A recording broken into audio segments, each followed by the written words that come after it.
Bonjour, aujourd'hui correction des exercices 13 à 19 du livre scolaire relativement au déterminant, au groupe nominal et au déterminant. Donc je vous avais donné à lire une leçon qui est la leçon 3 de ma grammaire. Donc après l'article, l'adjectif qualificatif, le groupe nominal et les déterminants.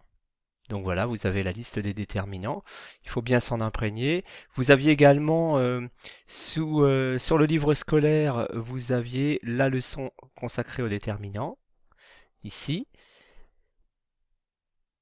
et les exercices, donc 13 à 19, nous y allons. Donc je rappelle, hein, sur ce site, il faut cliquer sur faire des exercices, et il s'affiche, donc exercice 13 à 19. Donc là, nous sommes dans le premier. Voilà, 13. Donc résumez la leçon sous la forme qui vous convient. Certains ont eu la bonne idée de fabriquer une carte mentale, pourquoi pas. Un tableau, j'ai vu un tableau, quelques phrases, mais le plus souvent c'est sous la forme de carte mentale que vous avez choisi de représenter les déterminants. Alors par définition, je ne propose pas une correction de carte mentale, car une carte mentale ou un tableau, un résumé de leçon, c'est personnel. Et cette leçon personnelle ne doit pas être corrigée par une autre personne. Donc, bon, je félicite ceux qui ont fait l'effort, en effet, de reformuler à leur manière la leçon des déterminants. À partir de vos notes, expliquer la leçon à l'oral. Là, bien sûr, il ne fallait pas le faire. Nous ne sommes pas dans le cadre d'un enseignement où l'oral peut être facilement évalué. Passons maintenant à l'exercice 14. Faites précéder chacun de ces noms par un article défini. Donc, le crabe, l'araignée, la baleine, l'alligator. Un article indéfini, je vais dans le désordre. Un crabe, une araignée, une baleine, un alligator. Un déterminant démonstratif, ce crabe, cette araignée, CE2TE, cette baleine, CE2TE, et cet alligator, CET, hein, c'est un masculin, qui commence par une voyelle. Un déterminant possessif, son crabe, son araignée, le nom féminin qui commence par une voyelle est précédé du possessif son, sa baleine, son alligator. Exercice 15 maintenant. Lucas a perdu ses lunettes, il a pioché ces cartes-là, un démonstratif composé, un de ses jours, ce ne sont pas les siens, ce sont ces jours-ci ou ces jours-là. Elle attache ses cheveux, les siens, à toutes ses chances, les siennes. Regarde ces oiseaux, le premier rôle du démonstratif, c'est de montrer ces oiseaux là-bas, hein, l'adverbe et le complémentaire, le corollaire du démonstratif qui permet donc de montrer un objet, un être, un lieu. Exercice 16. Lisez le texte et répondez aux questions.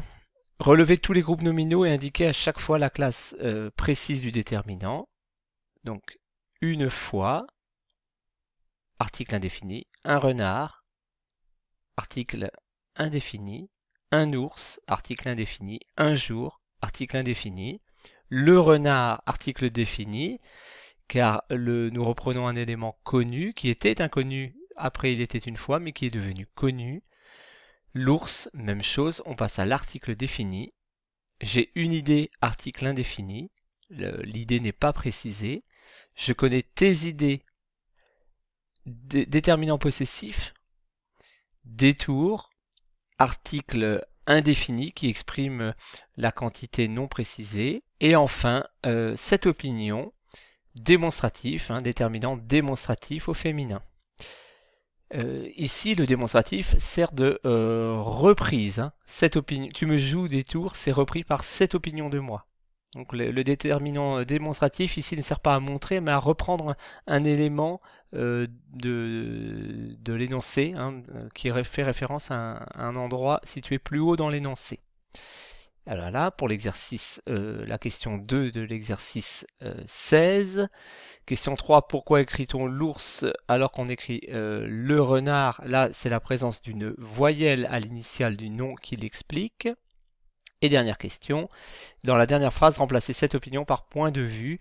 Et là, nous changeons le déterminant démonstratif en CE, et en 7 pour avis. hein, toujours la même règle, le nom masculin, le nom qui commence par une voyelle, est donc précédé du déterminant démonstratif CET, C-E-T. Exercice 17. Réécrivez ces phrases à la forme négative. Il a acheté des légumes au marché. Il n'a pas acheté de légumes au marché. Le déterminant indéfini, l'article indéfini, ici devient de à la forme négative. Donc, il n'a pas acheté de légumes. Il veut perdre du poids devient il ne veut pas perdre de poids. Là encore, à la forme négative, nous avons un article, cette fois un article défini contracté qui devient de à la forme négative. Alors, il ne fait pas d'effort, même cas de figure que dans la première phrase. Et dernière phrase, par exemple, il ne fait pas de course à pied. Nous avons le même cas que dans la deuxième phrase, c'est-à-dire que la préposition précédant l'article défini là dans faire de la course à pied, cette préposition va demeurer seule à la forme négative. Il ne fait pas de course à pied. Terminons avec une copie d'élève. Et donc l'exercice 18 vous demandait de modifier la forme d'un déterminant possessif en fonction de la personne, du pronom personnel sujet du verbe principal. Je pose mes affaires devient tu poses tes affaires. Mon bureau devient ton bureau. Il pose ses affaires, attention à l'orthographe de pose, hein. Il pose ses affaires sur son bureau. Nous posons nos affaires sur notre bureau. Vous posez vos affaires sur votre bureau, hein. Là, il faut garder la marque de singulier qui caractérise le nom bureau. Pour le dernier exercice, il s'agissait de distinguer des articles définis contractés des articles partitifs. La vieille femme prépara du thé est peut-être en effet vu comme un article partitif. Il revient du collège, là il s'agit bien d'un article défini. Il revient de le collège. Et ce collège n'est pas un tout dont on enlèverait une partie. Procéder par substitution, hein. On peut le plus souvent remplacer l'article partitif par une formule un peu plus longue, préparera un peu de thé. Alors que devant collège, ici, il revient d'un peu de collège. Bien sûr, là, ça ne fonctionne pas, hein. Ils avaient du sable dans les yeux. Là, ils avaient un peu de sable dans les yeux. Partitif. Parle-moi du film. Là encore, on ne peut pas remplacer, on ne peut pas intercaler un peu de. Donc c'est bien un article défini contracté, E accent aigu, attention. Dernière phrase, Ulysse était encore sur le chemin du retour, article défini contracté, non article partitif contracté.